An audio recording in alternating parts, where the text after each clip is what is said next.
कुरान में जिन सारे food items का जिक्र है उनको आप अपनी डाइट में शामिल करना शुरू कर दें, सही है, क्योंकि वो एंटी इन्फ्लेमेटरी भी हैं, आपकी इम्यूनिटी को भी बूस्ट करेंगे और आपको वेट लॉस में भी हेल्प करेंगे, सही है। और जब सोजिश आपकी बॉडी में से ख़त्म होती है तो आपकी बीमारियां जो होती हैं वो रिवर्स होना शुरू हो जाती हैं। और आप अपने बच्चों को भी इन सब चीज़ों को खाने की आदत डालें, क्योंकि मैं देखती हूँ कि आजकल अगर थोड़ा सा काम करने को कह दो तो उनके सर में दर्द शुरू हो जाता है, कमर में दर्द शुरू हो जाता है, सीढ़ियाँ चढ़ के आते हैं तो सांस में प्रॉब्लम शुरू हो जाती है, थोड़ा सनलाइट में ज़्यादा देर रह लें तो बेहोश होना शुरू हो जाते हैं। ताकि उनको भी ये सारे प्रॉब्लम्स ना हो, जो आजकल की यूथ है उनको भी ये सारी चीज़ों का पता होना ज़रूरी है।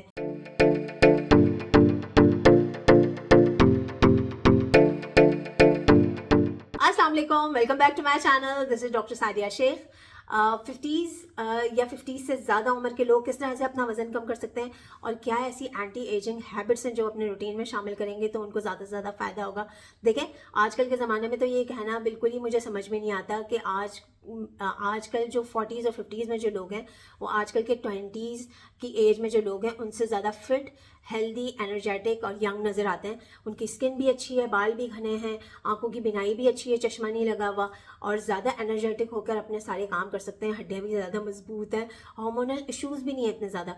देखें, इस एज में सिर्फ 2 प्रॉब्लम्स होते हैं, एक स्ट्रेस प्रॉब्लम होता है और एक स्लीप। इसी की वजह से तो मोटापा हो रहा है और हाइपरटेंशन, डायबिटीज़ और कोलेस्ट्रॉल और ये सारे जो मसले मसाइल हो रहे होते हैं इन दोनों चीज़ों की वजह से हो रहे होते हैं। और आजकल के जो 20s के बच्चे हैं, आप ये देखें कि उनकी स्किन पे रिंकल्स पड़ना शुरू हो गए हैं, हार्मोनल इश्यूज़ होना शुरू हो गए हैं, स्ट्रेस उनकी लाइफ में इतना ज़्यादा है। मुझे लगता है 40s और 50s से की एज से ज़्यादा स्ट्रेस उनकी लाइफ में डिफरेंट चीज़ों का, मटेरियलिस्टिक चीज़ों का स्ट्रेस है।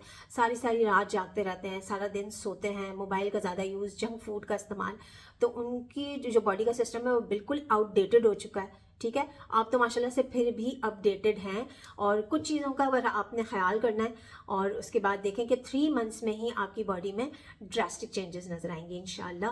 तो जिन लोगों ने अभी तक मेरा चैनल सब्सक्राइब नहीं किया, सब्सक्राइब कर लें, बेल आइकन को प्रेस करें ताकि मेरा आने वाला हर वीडियो की नोटिफिकेशन आपको मिल जाए। तो वीडियो करते हैं स्टार्ट। तो सबसे पहले आपने ये करना है कि कुरान में जिन सारे फूड आइटम्स का जिक्र है उनको आप अपनी डाइट में शामिल करना शुरू कर दें, सही है, क्योंकि वो एंटी इन्फ्लेमेटरी भी हैं, आपकी इम्यूनिटी को भी बूस्ट करेंगे और आपको वेट लॉस में भी हेल्प करेंगे, सही है। और जब सोजिश आपकी बॉडी में से ख़त्म होती है तो आपकी बीमारियां जो होती हैं वो रिवर्स होना शुरू हो जाती हैं। और आप अपने बच्चों को भी इन सब चीज़ों को खाने की आदत डालें, क्योंकि मैं देखती हूँ कि आजकल अगर थोड़ा सा काम करने को कह दो तो उनके सर में दर्द शुरू हो जाता है, कमर में दर्द शुरू हो जाता है, सीढ़ियाँ चढ़ के आते हैं तो सांस में प्रॉब्लम शुरू हो जाती है, थोड़ा सनलाइट में ज़्यादा देर रह लें तो बेहोश होना शुरू हो जाते हैं। ताकि उनको भी ये सारे प्रॉब्लम्स ना हो, जो आजकल की यूथ है उनको भी ये सारी चीज़ों का पता होना ज़रूरी है। उनके लिए भी मैं अलग वीडियो बनाऊंगी कि 20s में किस तरह से आप अपने वेट लॉस को प्रमोट कर सकते हैं, ठीक है।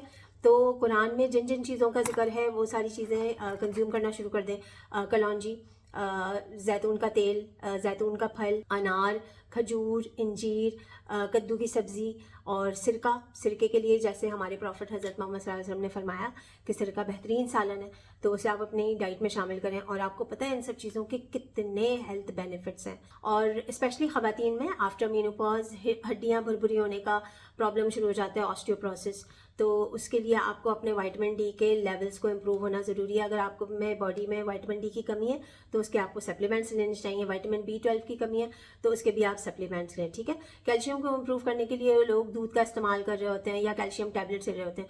दूध आपकी बॉडी में जाके और इन्फ्लेमेशन करता है, ठीक है। आप चाय कॉफ़ी लें, उसके साथ आप थोड़ा सा ऑर्गेनिक मिल्क आप इस्तेमाल कर सकते हैं, अदरवाइज़ आप मिल्क का इस्तेमाल ना करें।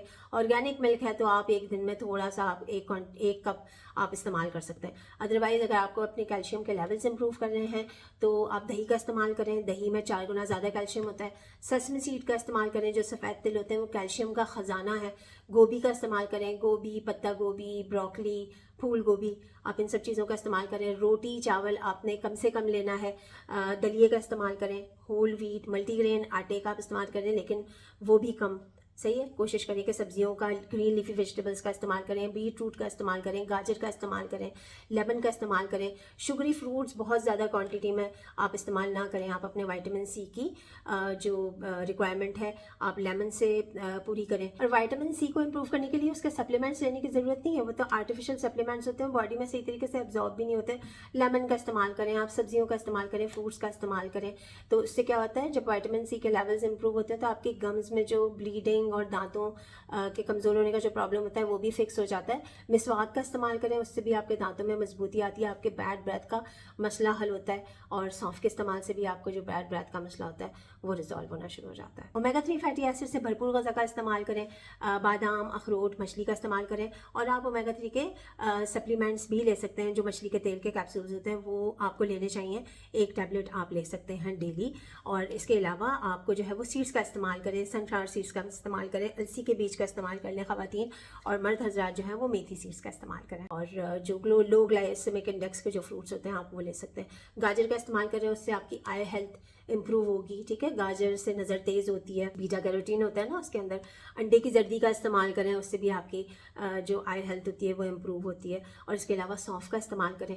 सौंफ भी आपके ब्लड को प्यूरिफाई करता है, आपके आई हेल्थ के लिए बहुत ज़्यादा अच्छा है। आपकी बीनाई भी तेज़ होती है और आपका खून साफ़ होता है, आपका जो जिल्द होती है वो और ज़्यादा ग्लो करती है। टर्मरिक का इस्तेमाल करें, सिनेमन का इस्तेमाल करें, जिंजर, गार्लिक, ये सारी ऐसी एंटी इन्फ्लेमेटरी फूड हैं जो कि आपको बहुत ज़्यादा हेल्प करेंगी। सही है। अच्छा जी, इसके अलावा आपने क्या करना है, एक्सरसाइज को अपने रूटीन में शामिल करें और लॉन्ग वॉक्स करें, उससे भी आपका स्ट्रेस मैनेज होगा, आपको नींद भी अच्छी आएगी। एक दफ़ा जब आप सुबह में उठ गए ना तो बस उसके बाद फिर दोपहर में आपने सोना नहीं है।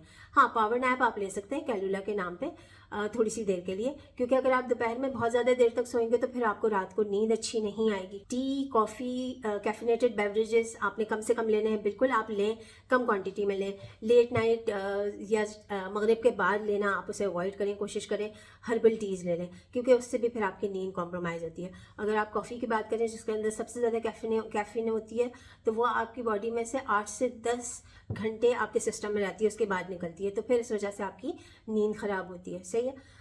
इंटरमिटेंट फास्टिंग करें, हफ्ते में 2 दिन आप या तो रोज़े रख लें या इंटरमिटेंट फास्टिंग कर लें, जैसे कि हमारे प्रॉफिट हज़रत मोहम्मद सल्लल्लाहु अलैहि वसल्लम प्रैक्टिस किया करते थे कि वो पीर और जुमेरात का रोज़ा रखते थे, तो आप ये भी कर सकते हैं। इंटरमिटेंट फास्टिंग से बहुत सारी आपकी जो डिजीज़ होती हैं वो रिवर्स हो जाती हैं, आपकी बॉडी का सिस्टम रीजोविनेट हो जाता है।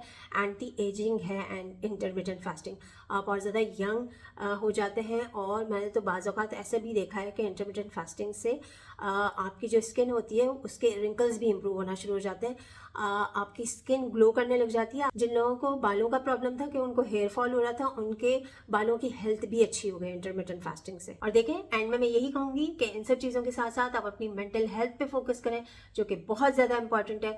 अपने माइंड को ज़्यादा से ज़्यादा पॉजिटिव एक्टिविटीज़ में ऑक्यूपाइड रखें, ऑल द टाइम बिजी हो जाएं, हर लिहाज से अल्लाह ताला का शुक्र अदा करें। कोई स्मॉल बिजनेस स्टार्ट करना चाहते हैं तो वो भी करें, उससे आपकी इनकम भी होगी, तो भी आप ज़रा एक्टिव और मोटिवेटेड रहेंगे। ठीक है, ये आपकी मेंटल हेल्थ को और ज़्यादा बूस्ट करता है। सही है। और इसके साथ साथ आपके ये जो लाइफ के चैलेंजेस हैं, हर किसी की लाइफ में प्रॉब्लम्स और चैलेंजेस होते हैं किसी भी टाइप के। आपने देखा हार्ट बीट, देखी हार्ट बीट कैसी होती है, उसमें अप्स एंड डाउन्स होते हैं ना, ऐसे बने हुए होते हैं, तो इट मीन्स कि देयर इज़ लाइफ। और अगर स्ट्रेट लाइन आ जाती है तो देयर इज़ नो लाइफ। तो ये जो अप्स एंड डाउन्स हैं इन्हें अल्लाह ताला की मदद से अच्छे तरीके से मैनेज करने की कोशिश करें, दैट्स ऑल। और हैप्पी रहें, अपना ख्याल रखें, अपनी हेल्थ का ख्याल रखें, और अपने सराउंडिंग्स में जो लोग हैं उनका भी ख्याल रखें, अपने फैमिली और फ्रेंड्स का। और नए साल को बहुत अच्छे तरीके से पॉजिटिव होकर वेलकम करें। और मुझे भी अपनी दुआओं में याद रखें। मेरे चैनल को कर लें सब्सक्राइब, बेल आइकन को भी प्रेस करें, वीडियो को लाइक करें और सबके साथ शेयर करें। Thank you so much for your time. This is doctor Sadia Shaikh signing off. Bye bye.